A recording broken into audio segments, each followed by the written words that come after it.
¿Alguna duda? No. Bueno, vamos a tocar un tema, ¿no es cierto?, que es otro procedimiento sobre tejido blando. Nosotros lo realizamos en el práctico, ¿se acuerdan? Hicimos una neurectomía digital palmar baja. Esta es, ¿no es cierto?, como lo dice la diapositiva, es la sección de los nervios periféricos, ¿no es cierto?, en el miembro del equino. Principalmente tiene dos tipos de posiciones, una alta y una baja. La baja la realizamos en, ¿no es cierto?, en la paso práctico. ¿Qué es lo que va a generar este cuadro? Es lo importante, ¿no es cierto?, que tengan en claro. Genera una insensibilización de la zona, ahí me equivoqué, dice proximal, es distal a la zona de corte de los nervios. Distal. Distal, no proximal. El que no dijo. Me equivoqué. Hacia abajo, hacia arriba, ¿no es cierto? Alta, dice, a nivel de los botones de rudimentario del nervio palmar digital. Claro, principalmente en bajo, ¿no es cierto? Yo lo que voy a hacer la sección del nervio palmar digital, pero siempre bajo la rama comunicante, ¿no es cierto? Yo voy a tener entre el lado lateral, valga la redundancia, y el medial.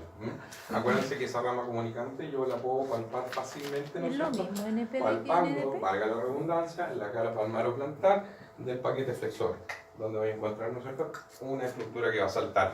Bajo esa estructura yo puedo realizar, ¿no es cierto?, acuérdense, si voy al bloqueo, ¿no es cierto?, un 4 puntos bajos, el bloqueo 4 puntos bajos, para poder bloquear esos nervios, ¿no es cierto?, yo me voy a tener que meter con una aguja en el espacio que queda entre el ligamento suspensor del nudo y el tendón flexor digital profundo. Por lo tanto, en ese mismo punto donde yo voy a generar la punción para el bloqueo, es el lugar donde yo voy a realizar, por ejemplo, mi incisión de piel para una neurectomía alta. Busco el nervio y no tengo ningún tipo de inconveniente. Acuérdense que aquí no vamos a tener una muestra. La muestra es más compleja porque no tiene color, está exsanguinado. Por lo tanto, yo no voy a ver las estructuras. En un animal vivo las voy a distinguir un poco mejor y es más difícil, ¿no es cierto?, equivocarse. Profe, ¿es lo mismo NPD que NDP?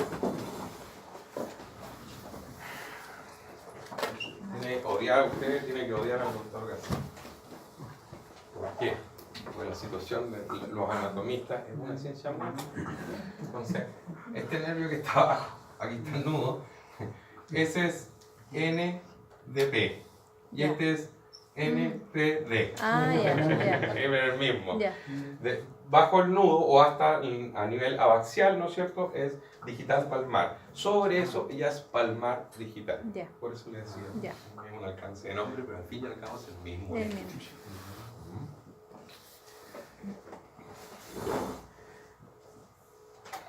Bueno, ¿no es cierto? ¿Cuáles van a ser principalmente las indicaciones para este tipo de procedimiento?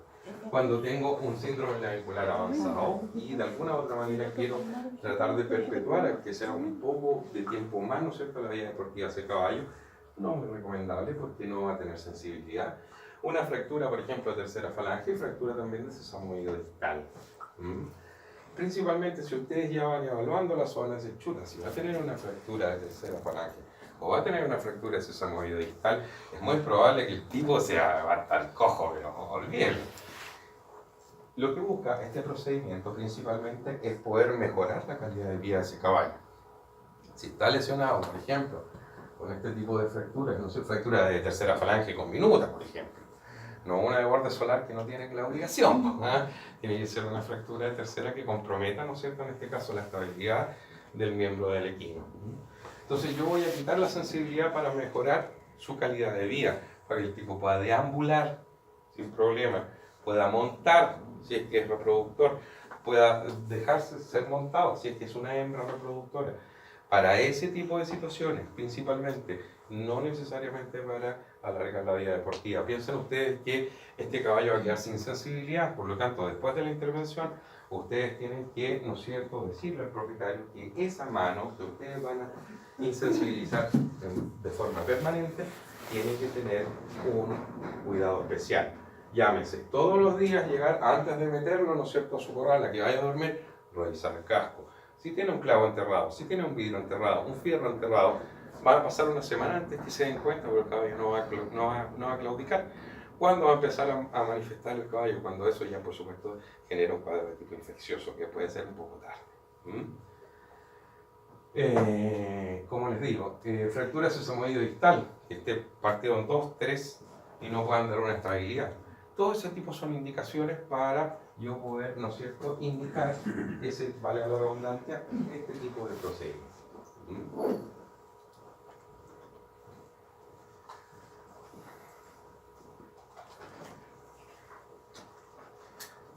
Ya hablamos acerca, ¿no es cierto?, en este caso de lo que son las indicaciones. Buscar, ¿no es cierto?, interrumpir la sensación dolorosa de la área afectada.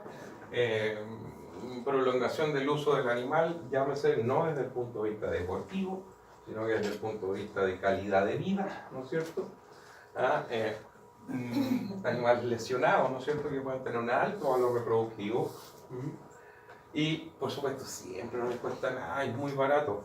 Antes de realizar la cirugía, una vez que ya, por ejemplo, el caballo lo derribaron, lo indujeron, está anestesiado, lo pasaron a la camilla, antes de, por ejemplo, de flanquear su campo para operar, ¿no es cierto?, segregarlo, póngale un bloqueador, no cuesta nada bloquearlo, para minimizar la sensación dolorosa del corte, ¿no es cierto?, de lo que es el nervio propiamente tal.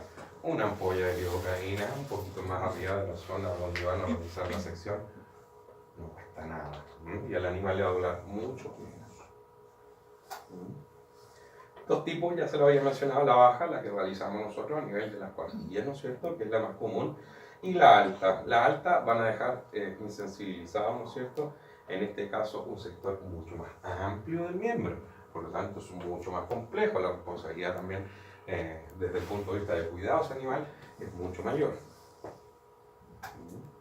En el caso, ¿no es cierto?, de la intervención que ustedes realizaron en muestras de anatomía, voy a ubicar, ¿no es cierto?, lo que es el paquete vascular nervioso con mi dedo sobre la expresión anatómica. Voy a realizar una incisión, ¿no es cierto?, paralela al paquete vascular nervioso, aproximadamente unos 5 centímetros. Voy a realizar una desviación Roma y me voy a encontrar, ¿no es cierto?, con el paquete vascular nervioso. Acuérdense que hay una estructura en la cual yo me puedo confundir, que es el ligamento del ergot, que ese es el ligamento que va a unir, en este caso, el nudo, ¿no es cierto?, la parte palmar o plantar, con el talón del caballo. Si lo corto. Ojo, tengo que identificar de forma correcta. Acuérdense del paquete vascular nervioso, que estuvimos jodiendo a la pista harto rato, que tiene una coloración especial, un blanco anacarado, que tiene una disposición de fibras especiales longitudinales, las cuales a mí me permiten efectivamente poder darme cuenta de que es el nervio efectivamente. Una vez que yo separo, ¿no es cierto?, y aíslo lo que es, en este caso, el nervio, ¿no es cierto?, se fijan que lo hicimos, muchos decían, yo les decía, oye, qué bruto, ¿no? Si así se hace, ¿no es cierto?, separo y aíslo lo que es mi nervio, ¿no es cierto?, y posteriormente voy a tener que realizar el corte, ¿no es cierto?, de ese nervio. El corte, valga la redundancia, y no tiene nada de complicaciones con la técnica de la guillotina. Es un corte neto. Es un corte neto. Tanto el extremo proximal como el extremo distal. Tienes que procurar sacar un fragmento, un trozo, ¿no es cierto?, de algunos centímetros de nervio. ¿Por qué? Porque si no, tiende a generar una reinervación. Para que ustedes generen el efecto deseado, tienen que sacar un trocito. Si yo aíslo, ¿no es cierto? A ver, que la sección está. Sí. Si yo aíslo, por ejemplo, ¿no es cierto?, como lo hice en varios, voy a meter mi pinza antes de que tenga cortado eso, lo voy a aislar. Entonces puedo poner una pinza abajo, ¿no es cierto?, y tenso con una hemostática para que el cirujano viene y a nivel de, en este caso, la pinza, genere el corte seco, neto, meto el bisturí de uno. Posteriormente, con una hemostática puedo traccionarlo. Pongo siempre, protejo, aquí está mal hecho porque es un dibujo, pero protejo siempre con una pinza, con una tijera, y sobre eso, nuevamente, mi corte en forma. Y saco en este caso, como les decía, un trocito de, en este caso, de nervio para evitar de que se vuelva a reinervar. Y posteriormente una sutura de piel convencional, punto simple, punto continuo. Posteriormente a la zona, posteriormente al manejo quirúrgico, ¿no es cierto?, voy a realizar un vendaje de la zona por unas 2 semanas en forma compresiva, antibióticos y antiinflamatorios de amplio espectro por 1 semana, y evaluar la sensibilidad de la zona. como les decía, esto, una vez la zona y ya lo de alta de la cirugía, esa zona va a estar insensibilizada, por lo tanto hay que tener presente de que ese casco o ese miembro tiene que ser manejado de forma activa. ¿Cuáles son las complicaciones? Cuando yo no hago una técnica adecuada, por ejemplo, mi corte no es en guillotina, sino que, por ejemplo, lo corto con tijera, ¿ah? O mi corte no es neto. Si vengo, tracciono y veo que mi corte no está neto, ¿cómo vuelvo a cortar? ¿Se fijan? No hay problema, pero tiene que ser en neto. Si yo corto con tijera o bien mi corte no es neto, es muy probable que generen un neuroma. Un neuroma, ¿no es cierto?, es la inflamación de la terminal nerviosa que quedó mal cortada. Es sumamente dolorosa y va a producir una claudicación posiblemente mayor de la cual a ustedes le trajeron una consulta al caballo. Y eso tienen que someterlo de nuevo a cirugía para corregir el defecto. Y eso tiene que salir de ustedes. Porque si tienen un neuroma, es un defecto de la técnica de ustedes. No tiene nada que ver el caballo, no tiene nada que ver el propietario del caballo. Si lo hicieron mal, el que paga es uno. Para que quede claro. Éticamente. Hay gente que no piensa así. Yo pienso así. El pronóstico, por supuesto, va a ser dependiendo del tipo de lesión que nosotros queramos dar o la analgesia que queramos dar, dependiendo de la lesión que tenga el caballo. Si es una fractura de tercera falange, si es una fractura de sesamoide tal, ¿no es cierto? Yo tengo que ir evaluando periódicamente este tipo de lesión para ver cómo se va comportando. ¿Alguna duda? Me quedan 3 tópicos. Me quedan hernias, me quedan la linoplastia, la nicha resistente, y vamos a hablar algo de vulvoplastía rápidamente. Vamos a hablar acerca de las hernias, ¿no es cierto? Dentro de las hernias, ¿no es cierto?, vamos a tener principalmente la hernia convencional, va a ser un defecto de la pared abdominal, un orificio, una ventana, una fenestra por donde sale algo, ¿no es cierto? Y que ese algo, ¿no es cierto?, va a generar un saco y que no necesariamente dentro de ese saco puede haber o no vísceras. Principalmente está compuesto por 3 situaciones. Defecto en la pared, el saco herniario, ¿no es cierto?, y el contenido si es que lo tiene dentro del saco.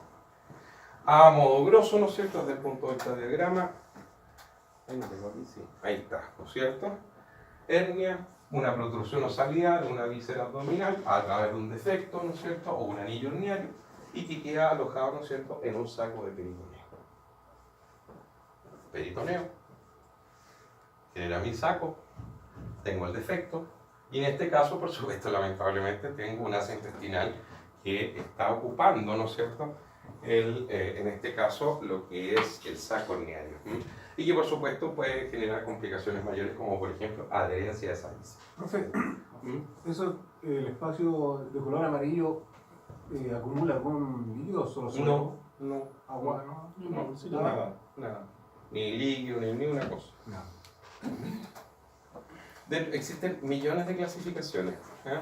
Dentro de ellas, ¿no es cierto?, podemos ver, dependiendo a qué tipo afecta, ¿no es cierto?, siempre si se puede o no, por ejemplo, reducir. Aquí dice relación, ¿no es cierto?, si yo presiono ese saco herniario y logro reducirla, o sea, que ingresar todo el contenido dentro digamos, de la cavidad. Si no lo puedo, si la reducible es muy probable que no tenga adherencia. Si yo no la puedo reducir, muy probable una que tenga contenido y otra que tenga adherencia. Por lo tanto, mi trabajo va a ser mayor. Si son directas o indirectas, dice relación, si el defecto es propiamente tal o a través de una pasada, por ejemplo, a través de un anillo inguinal. Por eso cuando yo les dije que la hernia inguinal es una hernia de tipo indirecta, una hernia umbilical es una hernia de tipo directa. ¿Se entiende cuál es la diferencia? Es el paso, ¿no es cierto?, o bien es el origen del defecto. En este caso, el defecto en una hernia umbilical, que es la más frecuente en el equino, es el paso de vísceras o la generación de saco a través de un defecto real. En este caso, no cierre de las capas musculares. En el caso de la hernia inguinal, es paso a través de una cavidad y ya está formada, ¿se entiende? Por eso es indirecta, no es directa. ¿Se entiende cuál es la diferencia, no? Perfecto. ¿La hernia escrotal entonces sería indirecta? Es indirecta. Es indirecta, exactamente. Pero ese espacio La indirecta, ¿por qué se produce? El espacio. A ver, la diferencia entre una directa y una indirecta es... La directa tiene que haber un defecto. Es un defecto, ¿por qué? Porque no hay un cierre adecuado de la capa abdominal y se genera un hoyo. Y por ahí pasa. La indirecta no necesariamente se tiene que hacer un defecto, pero sí, por ejemplo, es el paso de la cavidad producto de que el anillo inguinal es más grande, y es un anillo que está normalmente. ¿Te fijas? Entonces es un paso a través de ese anillo. ¿Por qué? Porque es muy grande y eso te genera el defecto, y la hernia en este caso es total o inguinal, como decimos. Esa es la diferencia. Y lo otro se genera, en este caso, el defecto está propiamente tal y el otro no está. Lamentablemente son pasadizos. Por eso es indirecta y la otra es directa. Una mesentérica, directa. ¿Te fijas? Porque se hace el hoyo en un mesenterio y pasa, ¿no es cierto?, una asa intestinal. Una hernia de tipo umbilical, directa, que es la más frecuente, ¿te fijas? No hay diagnosticado. No hay diagnosticado. Pero debe ser relativamente fácil desde el punto de vista ultrasonográfico. Porque voy a ver un chorizo ahí que no tiene por qué estar en la zona del torácico. Es que ahí me voy... Fíjense, si nosotros bien estamos hablando de cirugía, piensen que yo les hablo radio, les hablo de ecografía. Es la única forma de ir complementando, ¿no es cierto?, el periodo, la situación quirúrgica es un punto final frente a un proceso que tiene un análisis previo. Y para poder llegar a eso, muchas veces tengo que usar imágenes. Y muchas veces me tengo que meter al pabellón con imágenes. Por ejemplo, les digo, caballos que tienen, por ejemplo, desgarros musculares, que llegan al otro día, llegan cojos los caballos. Uno les toma un examen de sangre, tiene una miocitis aguda con una seca y una ASAT tremenda. Ok. Le pueden poner analgésico sin ningún problema, va a pasar el dolor, va a pasar la claudicación, el caballo va a volver nuevamente a ejercitar sin un diagnóstico etiológico definitivo y va a volver a caer, pero ahora se les va a inflamar. ¿Por qué? Ese desgarro, ¿no es cierto?, generó lo que es un hematoma, ese hematoma genera un seroma, ese seroma se puede abscedar perfectamente porque es algo externo al cuerpo, ¿no es cierto? Y después les va a llegar a ustedes con un absceso. ¿Ah? Y en ese caso hay dos tipos de presentaciones, como les decía también a ti, una presentación que yo veo, o sea, la toco, está calentita, pongo en este caso, por ejemplo, el transductor y está 1 centímetro, versus, por ejemplo, abscesos que están dentro del músculo, y no tienes ningún aumento del músculo. Entonces, tú lo puedes diagnosticar, el cabello está parado, mira, aquí está, oh, mira, así, súper bonito el absceso, ok, ubícalo de Google Dorsal. Porque todo cambia. Antes tenías el peso de la gravedad del líquido, entonces era re fácil. Y ahora, ¿cómo lo voy a hacer? No tocáis nada. Entonces, ¿qué es lo que hago yo? Agarro preparo el caballo, el juguito dorsal, y con mi transductor le pongo varios guantes estériles, hago la incisión, no veo nada, no toco nada, ok, no toco nada, ¿qué hago?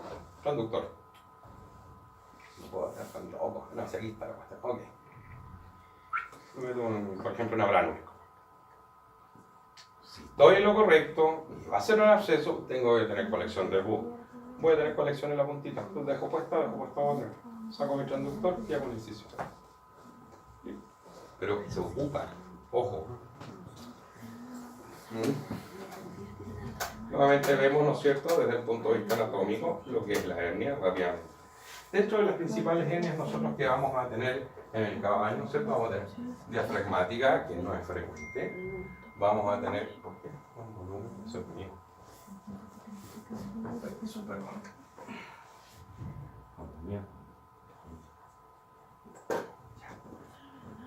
Vamos a tener una mesentérica que principalmente va a estar asociada a traumas externos grandes o bien antecedentes previos de manipulación, por ejemplo quirúrgica, donde la manipulación no fue adecuada, deben haber generado una fenestra. Posteriormente la asa se mete entre el mesentérico. Inguinal escrotal, un poquito más traumática. También no es muy frecuente, hemos visto varias, ¿no es cierto?, por ejemplo, asociadas a preñeces, en las cuales, por ejemplo, han tenido grandes traumas del propio potrillo o potranca, y el mismo va generando como bisel, ¿no es cierto?, la ruptura de las capas musculares. Perfectamente se puede generar. Umbilical, esta es la más frecuente de todas. Es una hernia muy fácil de corregir, a campo incluso, no es necesario hacer un pabellón. ¿ah? Una resolución de 15 minutos, si son pulcros con la mano, no tiene mayor ciencia. Incisionales son hernias, ¿no es cierto?, que se van a presentar posterior a una intervención de tipo, por ejemplo, de la aparatomía.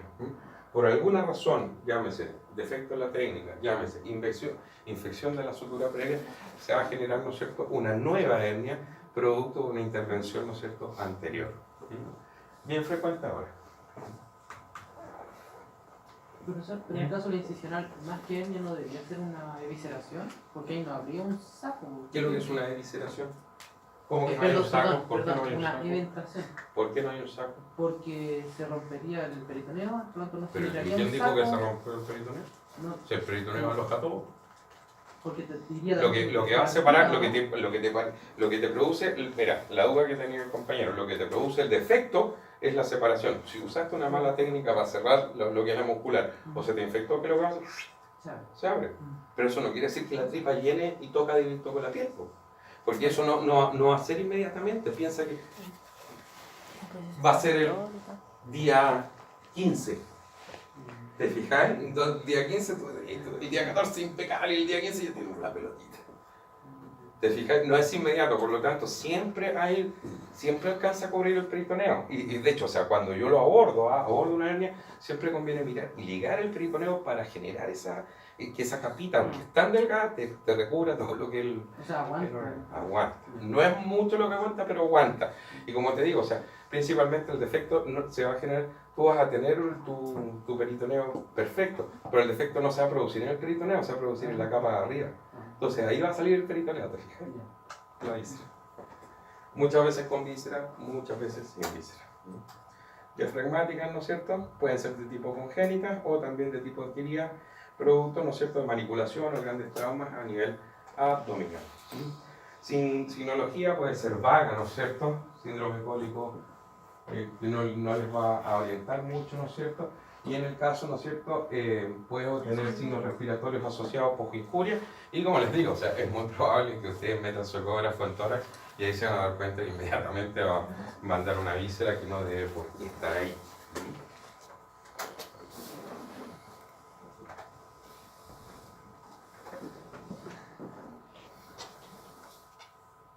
Y en animales adultos, como se lo comenté, muchas veces lo hicimos, pero es un diagnóstico post-mortem. Ya se llama. Tratamiento de una hernia reumática es bien complejo. Tengo que hacer una resección, tengo que efectivamente realizar una sutura de lo que es el diafragma.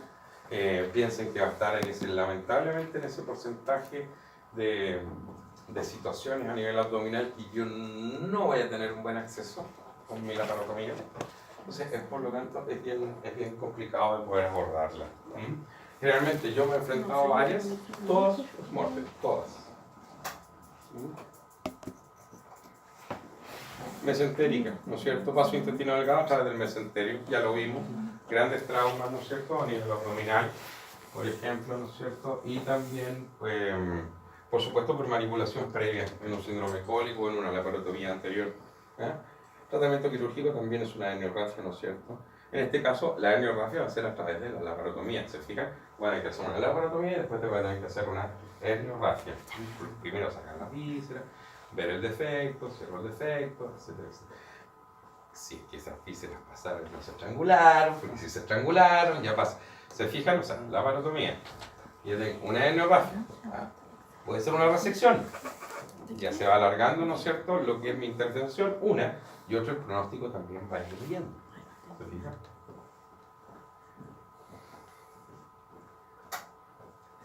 Ahí estoy yo, eso es un cadáver, ¿no es cierto? Eso es una incisión por línea media. Fíjense, está sumamente extendido porque estuvo al sol este ejemplar muerto. Fíjense como apenas toco piel y ya se va separando. Ok, este es un procedimiento, perdón, lo que son las mesentéricas es de urgencia o emergencia, hay que solucionarlo generalmente lo más rápido, el pronóstico reservado, siempre vamos a someter el caballo para la solución a la laparotomía. Es un diagnóstico bien difícil, si ustedes me preguntan por afuera, difícil ya, no, ¿saben qué? Cirujano, opérelo porque tiene una hernia mesentérica. Que le dice eso, me iba a chamullón. Pero bueno, generalmente, como les digo, es una técnica, muchas veces uno puede ingresar a realizar la laparotomía con el diagnóstico listo. Generalmente no es así. Por eso es doble. Acuérdense, con la artroscopía, diagnóstico y tratamiento. Dentro de la traumática, efectivamente ya de alguna otra manera conversamos, ¿no es cierto? Principalmente a traumas de tipo como patada, choque contra objetos contundentes, maquinaria. La manifestación no necesariamente ocurre inmediatamente del trauma, sino que cuando hay cambios a nivel de presión abdominal importante, por ejemplo el parto. Esta yegua, yo les voy a contar rápidamente, era un caballero, yo vivía en Pudahuel, Lomas de los Aguirre, y había una señora amiga que su esposo, no, su papá, pasando el río Mapocha tenía unos campos. No, vivía. Y al otro lado tenía las chacras donde arrendaba. Entonces el tipo tenía que cruzar la carretera y no iba a pasar. Y un día fue a trabajar, ni un problema hizo él, y venía con la pipita. Pero el tipo venía bien, venía por la acera, caminando hacia Santiago por la berma. Y un camión de 3/4 sobrepasó el eje de la calzada y le pega la yegua. Bueno, cuenta corto, le pega la yegua, el tipo sale volando, se murió. Y la yegua, y quedó vivo. Y a mí me llaman al mes. Entonces me dicen, oiga, bueno, ¿sabe que tenemos un problema psíquico? No, mire, es que ella me cuenta la tragedia humana, digamos, que estaba detrás. Me dice, ¿saben qué? Estaba preñada, la yegua no teníamos idea. Y nació el potrero. Pero sabe que nació y pasaron 2 semanas y tiene así un hoyo acá la yegua. Pero ¿cómo eso? Fue a verlo. Claro, cuento corto, estaba preñada, no sabían, hizo un bisel, pegó en el lado izquierdo, hizo un bisel, el ejemplar del potrillo, generó una hernia de tipo traumática por el lado contrario, en este caso era por el lado derecho. Claro, parió, perdió en este caso la presión intraabdominal y se manifestó mal. Se pudo reparar bastante bien, se hizo una reparación con una malla de polipropileno, ubicación subcutánea, impecable. El tratamiento, ¿no es cierto?, de la traumática principalmente va a depender del tamaño de la hernia. Generalmente, yo siempre voy a tratar de realizar una herniorrafia, o sea, tratar de juntar los dos bordes de la pared muscular para solucionar el defecto. Si no puedo utilizar expansores tisulares como una malla. Una malla que yo puedo poner en el defecto, puedo suturar y me va a servir de tapón sin ningún problema. Además, esa malla tiene la característica de generar base para tejido tanto en la cara interna como en la cara externa de la malla. Por lo tanto, la rigidez ya no es solamente la malla, sino que va a tener tejido por ambos lados. Las mallas mesh. ¿Y se repara el defecto? De reparar el defecto. ¿Sí? Yo tengo 2 publicaciones, si las quieren buscar, el problema de ustedes, donde efectivamente tenemos una reparación de una hernia paramediana, de toda esta historia del changüín que les estoy contando, y también de una reparación de una hernia incisional en un cabello chileno, los dos con aplicación de malla. La primera la hice con mi papá, la segunda yo no. Mi papá no es veterinario, por si acaso, médico, cirujano. Pero él me ayudó. Inguinales escrotales, como les decía, ya lo habíamos comentado, es una hernia indirecta porque el defecto propiamente tal no lo tenemos, sino que lamentablemente es el pasado de contenido a través de este anillo inguinal que puede ser de un tamaño mayor, ¿no es cierto? Generalmente se va a manifestar en potro chico, en potrillo. Lo van a ver y por supuesto van a mirar el escroto. Si van a ver el escroto de un potrito, chiquitita, una hernia, van a ver así una cuestión, ¿se fijan? Va a ser inmediatamente, por supuesto, asociada a un síndrome doloroso, un síndrome cólico, pero desde el punto de vista externo se ve. Hay que diferenciarlo con un trauma testicular, por eso inmediatamente ahí está su ecógrafo al pie del cañón. Signos vagos, principalmente de cólico, palpación rectal diagnóstica, no, principalmente asociado, ¿y qué es lo que hago? Derribo el potro chico, ecografía inmediatamente. Intestino, ok, tu pabellón, vamos al tiro. Nada más. Pueden observarse, ¿no es cierto?, el escroto y en este caso distendido por acumulación de líquido o bien por compresión, ¿no es cierto? Porque eso, fíjense que va a estar el testículo propiamente tal, pero también va a tener una víscera metida entre medio. Entonces va a generar una compresión.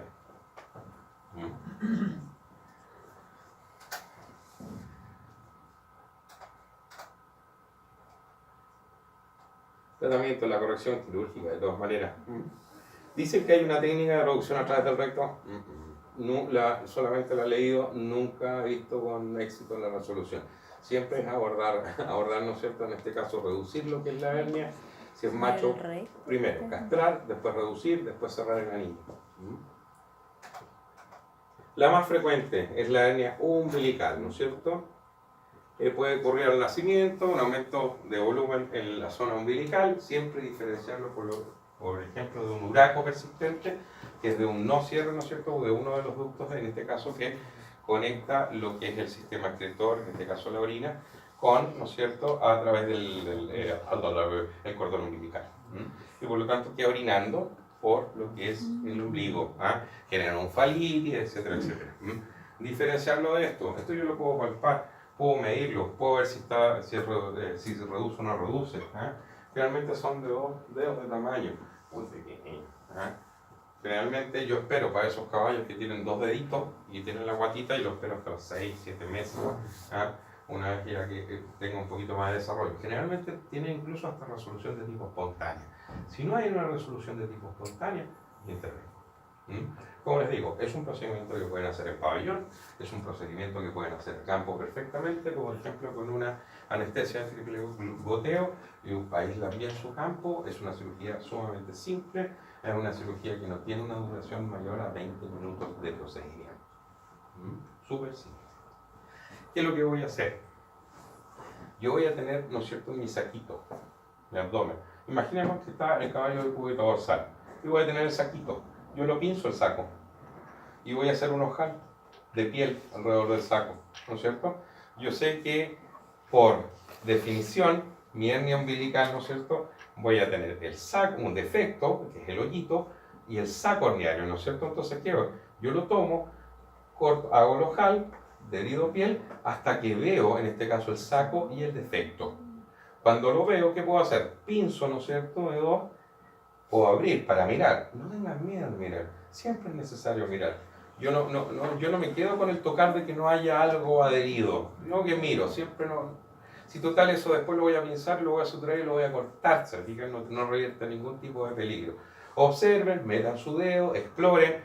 Si no hay nada, pinzo a nivel de muscular, ¿no es cierto? Hago una bolsa tabaquera, suelto, y después lo que tengo que hacer, genero puntos de refuerzo a nivel muscular.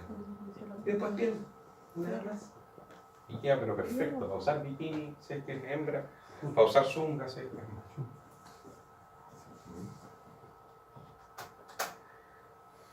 Son hernias pequeñas, ¿no es cierto? Principalmente un defecto de tipo cosmético, el propietario llega así, oye, así se ve tan feo con esa cuestión ahí.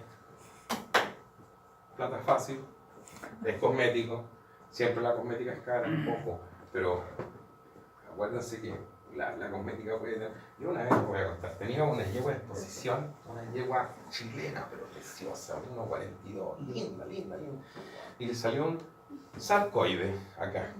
Sarcoide es la neoplasia de piel no invasiva más frecuente en los caballos. Tiene 4 tipos de presentaciones, una sangrante, no me acuerdo el nombre, pero por aquí hay una que es latente, y esta era bien sangrante. Oye, me conseguí de tomidina, lo hice perfecto, le hice un ojal, lo sudré. Oye, maravilloso, mío. Voy a las 2-3 semanas, oye, impecable, perfecto. Pasan 2 semanas más y ella, oiga, sí, ¿sabes qué le pasó a la herida? No, la herida está espectacular, venga a ver. Claro, o sea, generalmente se reaccionan este tipo de tumores. Sensación, ya no lo sacamos. Pero ojo, ojo con lo cosmético. Siempre lo cosmético es caro. Ojo, tiene un valor mayor. Tratamiento siempre y de elección, ninguna de esas cuestiones que están para abajo. Herniorragia. Oye, les ponen un elástico hasta que se cae, pero no corrigen un defecto. Les ponen unas tablas a presión. Les ponen cáustico. A ver si cierra la cuestión. Entonces después, claro, los de criadero, tú llegas, recibes un potrillo de criadero, este coleguita, bueno, se lo que usa cáustico. Claro, porque lo único que te genera, ¿no es cierto?, que se ponga así gruesa la piel, y la intervención es más dificultosa para el cirujano. No sirve. Ese es el tratamiento. Y es fácil de hacer. incisionales, poco frecuentes en nuestro país, pero ya se están dando con mayor frecuencia. Como les digo, posteriormente, ¿no es cierto?, a lo que es una intervención previa de la parotomía. Puede estar influenciada principalmente de distensión de punto, infección de la zona, mal técnica de la sierra muscular. Todo ese tipo de situaciones pueden llegar a ustedes a generar o que se les genere una hernia de tipo incisional. Tratamiento quirúrgico, la pueden exponer y en neorragia, vamos, aunque sea grande, vamos, si les va a dar, ningún problema. Si no pueden, usen un expansor tisular, una malla, bastante fácil de aplicar, no tiene mayor ciencia, y es de ubicación subcutánea. Pues hay varios tipos de ubicaciones, entre peritoneo, entre muscular y peritoneo, no.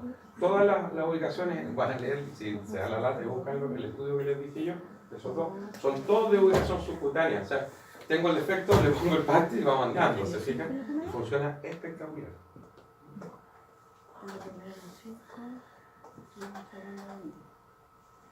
Bueno, la preparación quirúrgica, ¿no es cierto?, un ayuno de sólidos, igual que los otros, ¿no es cierto?, y líquidos, ¿no es cierto?, examen clínico, premedicación, dice acipromicina, no necesariamente, esta es una diapositiva un poco antigua, y empieza el rasurado, ¿no es cierto?, amplio de la zona intervenil.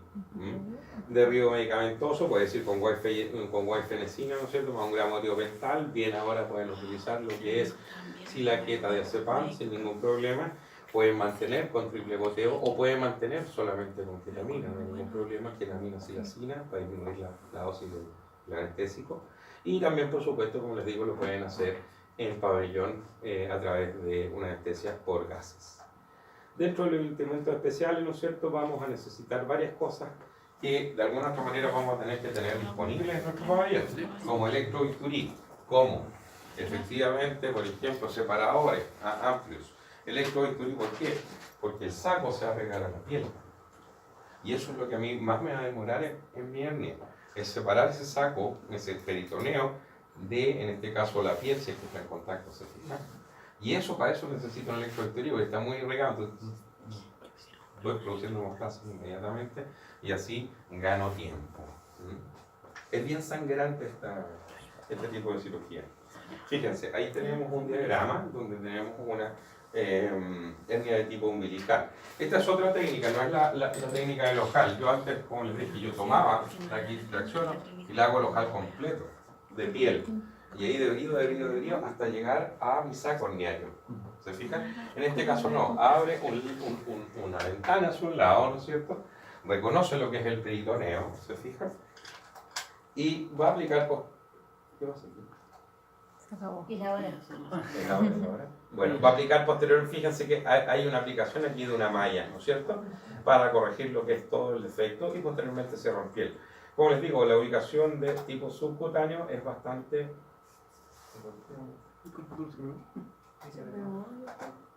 Bueno, sí. Por supuesto, tú vas a tener que realizar, ¿no es cierto?, lo que es cortar el saco herniario, en este caso, de peritoneo.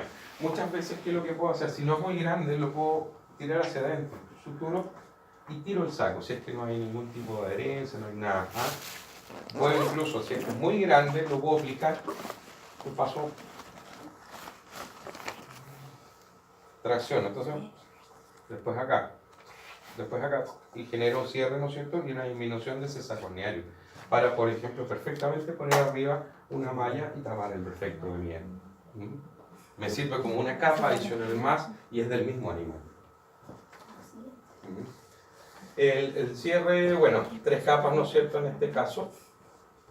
Principalmente me estoy refiriendo a la malla, lo que es muscular y posteriormente lo que es piel. Aplicación de drenaje de Penrose. Si van a utilizar, ¿no es cierto?, una malla, antes se decía que no se podía contaminar y por lo tanto no era indicado el Penrose.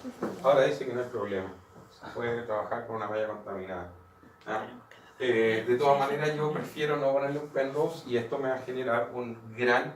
Piensen que yo voy a debridar mucho, entonces un seroma, un hematoma y un seroma. Le va a molestar un poco más. Lo funciono y le agrego. Primer día 200, el segundo día 75, el tercer día 15, ya después ya va disminuyendo. Para disminuir eso también puedo generar lo que me dices tú, mecánicamente, una malla, una faja. Entonces así tengo una contención mecánica y aparte una apretuje, entre comillas, del tejido para evitar de que se me siga generando, en este caso, lo que es inevitable que se me genere, que es un seroma, o bien un hematoma y un seroma. Pero el perro no le gusta porque se puede producir contaminación. Porque tengo una vía entrada, pues, ¿sí? Pero si yo la hago percutánea, es un pinchazo, ¿cierto? Voy a estar al lado de las patas, pero me la hago. Me da la lata. Me da la lata hacer todo eso. Como les decía, ahí miren, hay otro tipo de drenaje que se llama Hemosub, que viene usado en humanos. El problema es que es aparatoso. Entonces, yo les dejo el drenaje puesto y está constantemente succionando, ¿te fijas? Pero es aparatoso, cuando se da vuelta, se lo sacan inmediatamente. Lo hemos puesto y han volado las horas. Percutáneo. ¿No es cierto? Postoperatorio, manejo del equilibrio en ácido-base, ¿no es cierto? E hidroelectrolítico, terapia antimicrobiana, antiinflamatorio, ¿no es cierto? Y el tratamiento postquirúrgico es fundamental, en este caso, como les decía, el drenaje del hematoma. ¿Qué más? Vendaje, en este caso, compresivo con la zona, ya lo habíamos discutido a través de una faja. Para disminuyo lo que es el seroma y también genero una contención de tipo mecánica. Drenaje del seroma cada 3 días percutáneo.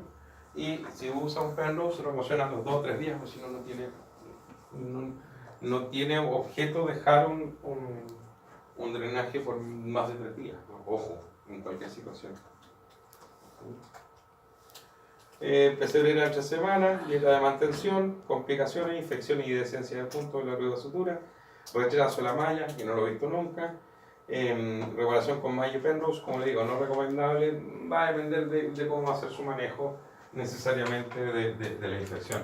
Si yo lo tengo en la clínica, le dejo un Penrose. Si yo ese lo operé y se va al campo, no le dejo un Penrose. Es cosa, ¿no es cierto?, un poquito de sentido común. El pronóstico, ¿no es cierto?, si es que no hay encarcelamiento, bueno.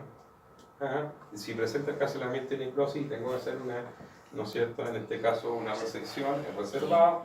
Y por supuesto, si tengo ya necrosis y enteronostomosis, es desfavorable. Eso lo tiene que saber el propietario en el momento de. Ok. Pasamos, vulvoplastía. Vulvoplastía es una intervención muy frecuente y se realiza a las hembras, principalmente por una condición, ¿no es cierto?, de la neumovagina. Es la aspiración, ¿no es cierto?, a través de una bomba de succión de aire que muchas veces puede estar contaminado y puede estar generando lo que es la irritación, en este caso de la mucosa uterina, vulvar, etc. En este caso también la puedo realizar en gestaciones de hembras añeras. ¿A qué me refiero? En las hembras más viejujas, ¿no es cierto?, que han tenido ya, por supuesto, partos repetidos, todos los mesos, ¿no es cierto?, van a traccionar el tejido blando. Y por lo tanto, ¿no es cierto?, el ángulo de la vulva con respecto al ano tiende a cambiar. Los mesos tiran. Entonces, al ser más añera, la angulación de la vulva va cambiando. Si la angulación de la vulva va cambiando, lamentablemente, piensen, el acto, ¿no es cierto?, de bostear o de defecar, va a caer inmediatamente sobre los labios vulvares, me va a generar una infección y por supuesto me va a generar un problema si es que yo quiero generar una reproducción de ese animal. Okay. Esto es una intervención sumamente fácil, sumamente frecuente.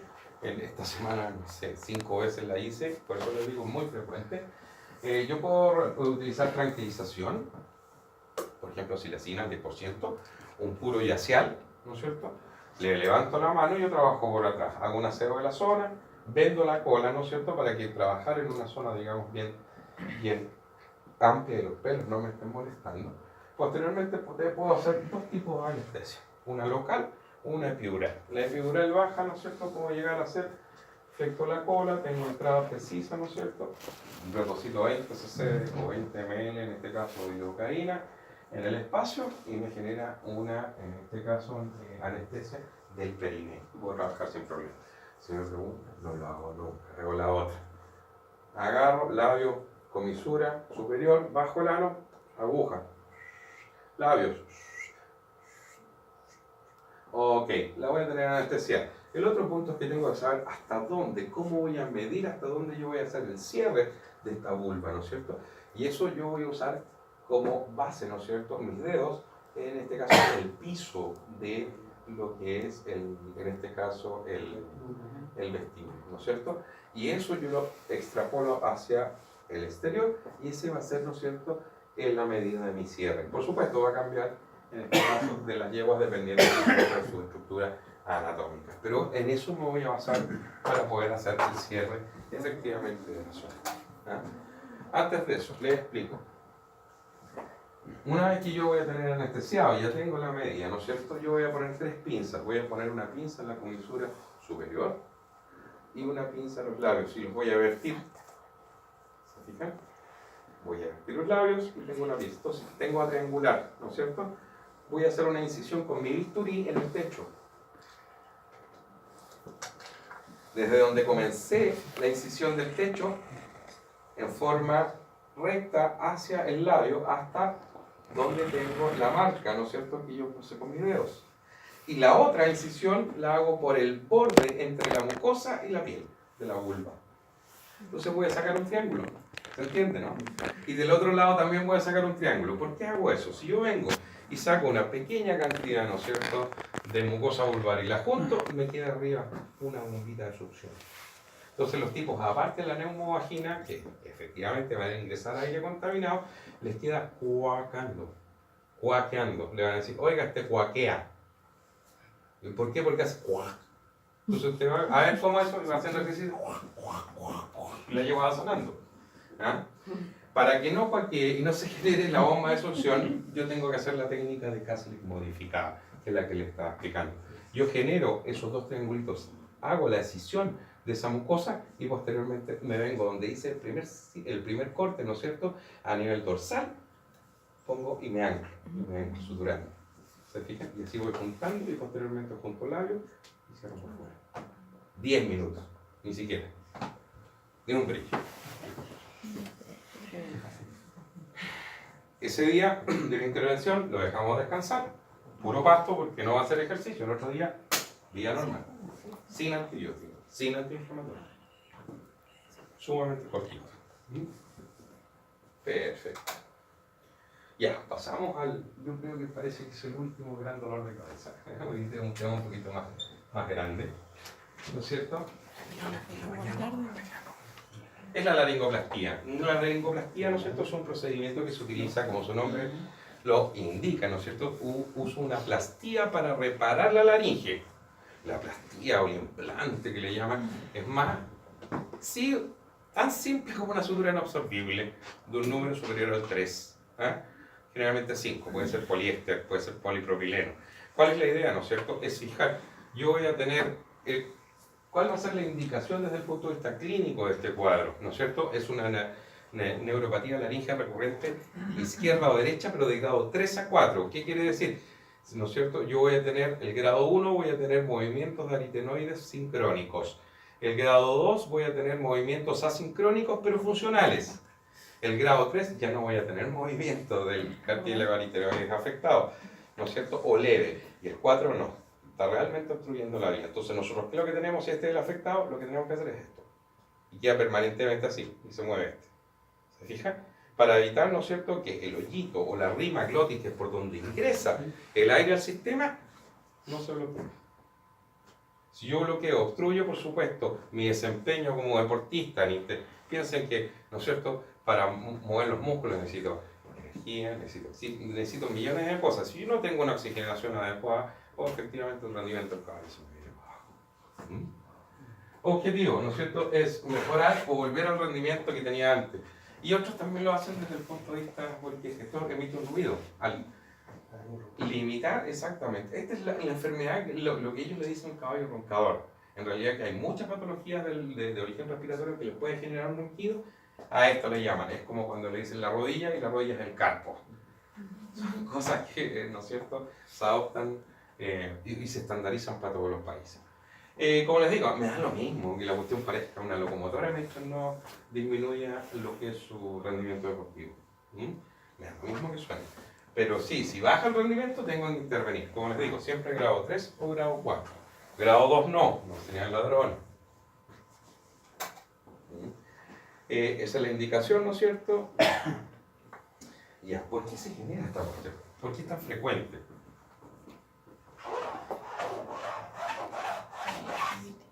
Nada más que por eso, porque acá no tenemos una reglamentación que de alguna otra manera apoye a los médicos veterinarios, que solamente los profesionales idóneos puedan realizar funciones en animales. Aquí cualquier persona puede hacer una función en un animal, y eso no es correcto.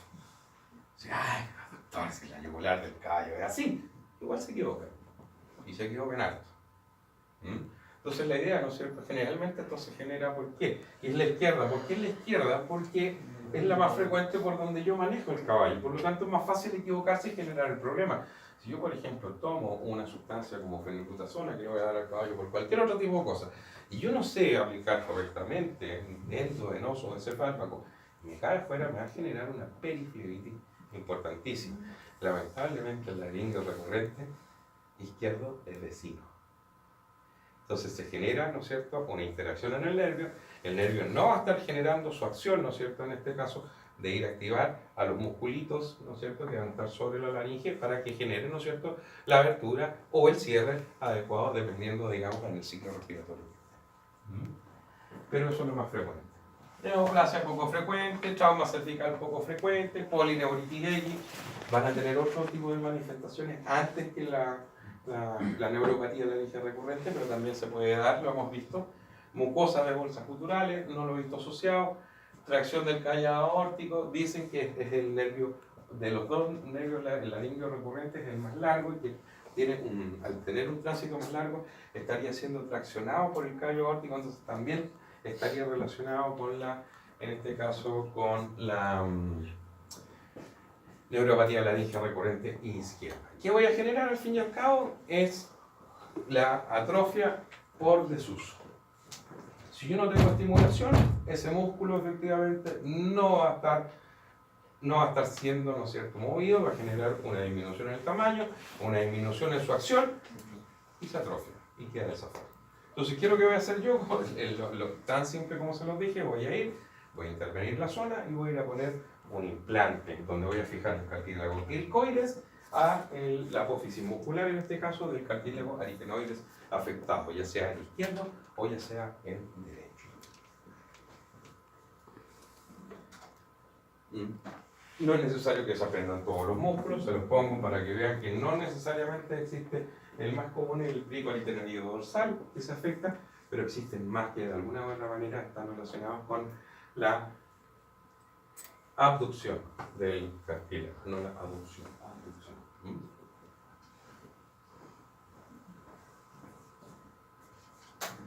Efectivamente, ese es un movimiento correcto, un grado 1, se fijan, normal, grado 1 normal, movimiento adecuado. Se fijan, aquí podríamos tener un grado 2 donde si bien tengo una pérdida de la arquitectura, pero yo tengo pruebas que puedo hacer, ¿no es cierto?, de funcionalidad de los cartílagos.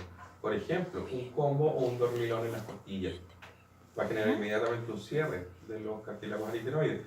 Son las pruebas que yo me puedo basar para poder de alguna otra manera indicar o no esta cirugía. Si yo pongo un dormilón, ¿no es cierto?, tengo una sincronía en el cierre, pero se me cierra, grado 2. No necesita todavía intervención laringoplastía. Sí, ¿qué voy a hacer? Voy a mejorar todas las condiciones para que la apertura de aire esté lo más expedita posible. Uso de lengüeros, ¿no es cierto?, o bien collar de córnea, etcétera, etcétera, etcétera. Si tengo faringitis folicular, trato la faringitis folicular, ¿te fijas? Si tengo un atrapamiento emiglótico, tengo que tratarlo también, ¿te fijas? Grado 3 y grado 4, donde efectivamente hay una caída, ¿se fijan? Si bien esto debiera ser, es bastante grande la cavidad por donde ingresa el aire, fíjense, si eso está completamente ahí.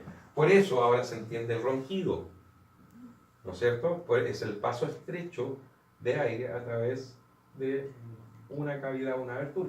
¿Se fijan? Ahí tengo que intervenir. Entonces, ¿qué es lo que hago yo? Lo mantengo y se mueve solamente el otro. ¿Qué representa el puntillado que tiene ahí? Puntillado. ¿Qué representa? ¿Esta zona? Como en general, si lo compara con el resto, tiene más puntos. No no dice relación con respecto, no te está indicando algo. Si bien podemos decir que existen zonas típicas, aritenoides, epiglotis, cuerdas vocales y ventículos laterales, pero no dice relación con algo específico el diagrama. Es más que nada demostrativo para que vean grado 2, grado 3 y grado 4. Se presenta con mucho más frecuencia al lado izquierdo, por lo que ya conversamos. Se presenta en equinos jóvenes, es bien común, más frecuente en machos que en hembras. ¿Por qué? Igual puede. ¿Por qué piensan ustedes que es más frecuente en machos que en hembras? Pensando en finas sangres de carne. ¿No son menos dóciles? ¿Ah? ¿Son menos dóciles? No. Entrenador, pelear, ¿no? Hay otra razón. ¿Ah? La actividad deportiva. ¿Qué pasa con la actividad deportiva frente a un potro, un caballo y una hembra? Si usted me los tiene que rankear y tiene que comprar un caballo y tiene que invertirle en su plata sin saber nada, compra un potro, compra un caballo o compra una hembra, independiente de que tenga más plata y que quiera hacer su criadero, eso eliminémoslo.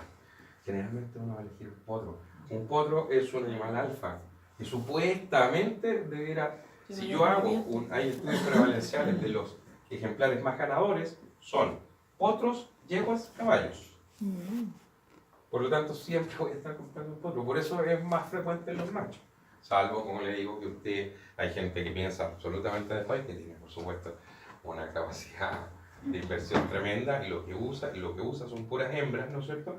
Compiten las hembras, se desarrollan en su carrera o bien salen lesionadas y posteriormente se las lleva a su criadero y sigue, ¿no es cierto?, reproduciendo y produciendo más ejemplares. Los signos respiratorios, signos clínicos, estridor o ronquido. No, este ronca, que va a decir. Y lo que uno más se preocupa, si funciona o no funciona el caballo, se te cortó o no se cortó, terminó de hacer ejercicio en forma adecuada o no, es que ronca, o sea, terminó bien, sí, ya, no vamos a molestar, ¿sí? Que ronca no es lo mismo. Cuando baje su capacidad deportiva, viene a ver. Y esa es la situación. Por eso el 2 no supera. Bueno, por supuesto, el diagnóstico es generalmente por la signología clínica y por el examen óptico, ¿no es cierto? Donde yo voy a ver realmente, ¿no es cierto?, en este caso lo que es la aducción del cartílago, en este caso afectado aritenoides, ya sea el izquierdo o el derecho.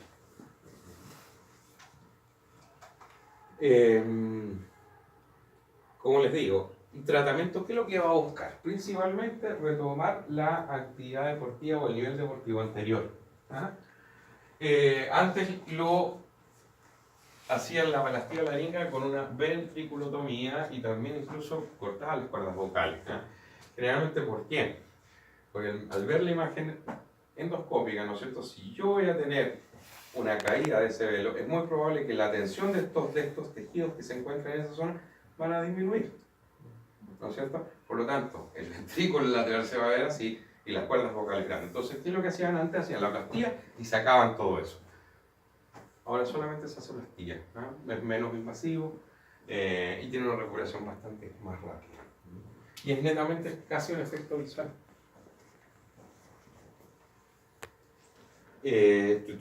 Antes hacían varias cosas, ¿no es cierto? La ventriculotomía va a depender, ¿no es cierto? Si yo voy a hacer una aritenoidectomía parcial, piensen que voy a cortar un trozo de cartílago. O sea, es probable que yo ese caballo no lo deje desde el punto de vista deportivo, sí, para que pueda vivir, pero no desde el punto de vista deportivo. El injerto de vehículo neuromuscular no lo he visto.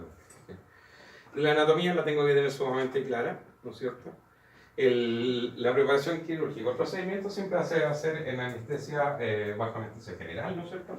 Vamos a realizar una depilación, una tricotomía amplia de la zona. Si es izquierdo, vamos a poner o disponer al caballo en la camilla, ¿no es cierto?, de cúbito lateral derecho, con el lado izquierdo hacia arriba. Voy a procurar, ¿no es cierto?, poner algo, que nosotros tenemos un palito de madera revuelto en B-trap, un coban, que es más blandito, y lo pongo ahí, en esa zona. Cosa de que me lleve hacia el lado izquierdo, ¿no es cierto?, en este caso la laringe, ¿ya? Posteriormente, ¿qué voy a hacer? Voy a hacer una incisión, voy a tener la bifurcación de la yugular, ¿no es cierto? Voy a tener la bifurcación de la vena maxilar y la vena linguofacial, si no me equivoco. Paralelo a la lengua facial, voy a hacer una incisión de unos, ya en la bifurcación, voy a hacer una incisión de aproximadamente 10 a 15 centímetros bajo la yugular, ¿ya? Debido a Romo me voy a encontrar con la, no la yugular, la sublingua o la lengua facial, ¿no es cierto? Voy a ver la lengua facial. ¿Qué hago? Tomo la lengua facial y la elevo, no tengo ningún problema. Y me voy a encontrar con un paquete muscular de esa forma, en la ventanita. Y van a ser los músculos cricofaringio y tirofaringio, que van a estar unidos con una pequeña aponeurosis. De dos. Aponeurosis se fue. Así de simple. Inmediatamente bajo esa aponeurosis yo tengo que ir a buscar, ¿no es cierto?, una apófisis, que es la apófisis en este caso del proceso muscular de la aritenoide, que va a ser mucho más palpable porque voy a tener en este caso, ¿no es cierto?, una atrofia muscular. La identifico y con una pinza de campo la aíslo, ¿no es cierto? Y ahí voy a tener mi primer punto de anclaje, ¿no? Inmediatamente paso por detrás del músculo cricofaringio, ¿no es cierto?, y voy a ir a ubicar el cartílago cricoides. El cartílago cricoides, si yo lo observo desde arriba, es un cartílago único, ¿no es cierto? Aquí van a empezar los anillos traqueales, ¿cierto? Y es un cartílago que efectivamente posee una muesca en la parte distal. ¿Sí? Ese es el punto. Acá voy a tener mi cartílago, ¿no es cierto? Y aquí voy a tener la apófisis muscular. Ese es el punto donde yo voy a fijar mi implante. Voy a ir a tocar esas cotaduras. Toco esas cotaduras y por el medio del cartílago no puedo pasar abajo, porque si no genero tos crónica. Tiene que ser por el medio del cartílago, yo lo fijo y posteriormente lo fijo a la apófisis muscular y tracciono. Me voy controlando bien endoscópica, ¿no es cierto?, el cierre. Generalmente lo dejo bien abierto, no hay problema. Posteriormente puse mi implante, puede ser simple o doble. Puede ser ahí, ¿no es cierto? Incluso hay unos que es una doble fijación. Ponen. Generalmente es una. Posteriormente, ¿qué voy a hacer? Puse mi implante, cierro la aponeurosis del tiro y el cricofaringio. Posteriormente cierro ¿qué? Eso. No es difícil, como les digo, o sea, yo la lengua facial la saco hacia arriba, no tengo problema, la ven ustedes, la sacan hacia arriba y abordan. Es una cirugía relativamente fácil, que tiene un buen pronóstico desde el punto de vista deportivo posterior a la intervención. Como les decía, ahí está un poco el detalle de lo que es el abordaje. Día 12 centímetros paralela y ventral, ¿no es cierto?, en la lengua facial. La incisión continúa a través de la fase, ¿no es cierto?, y voy a generar la exposición, en este caso, de lo que es posteriormente los músculos, el crico y el tirofaringio.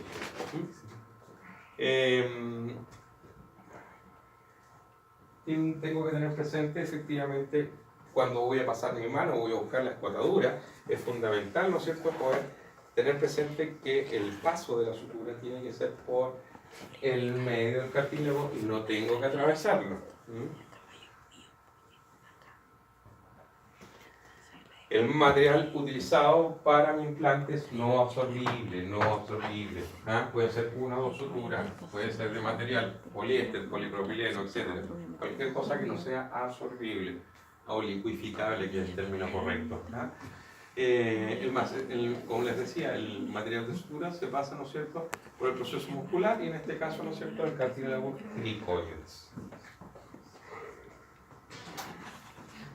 El abordaje se los acabo de mencionar todo el rato, ¿no es cierto? No hay ningún problema, después lo pueden ver.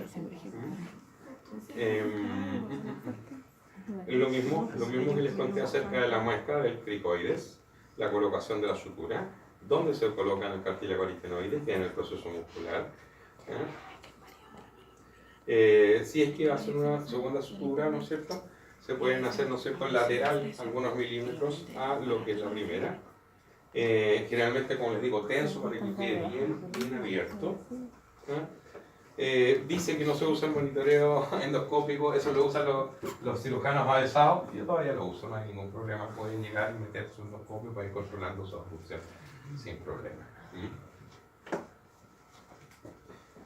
Nuevamente el abordaje ya posteriormente cuando voy cerrando, ¿no es cierto? Ahí está el detalle.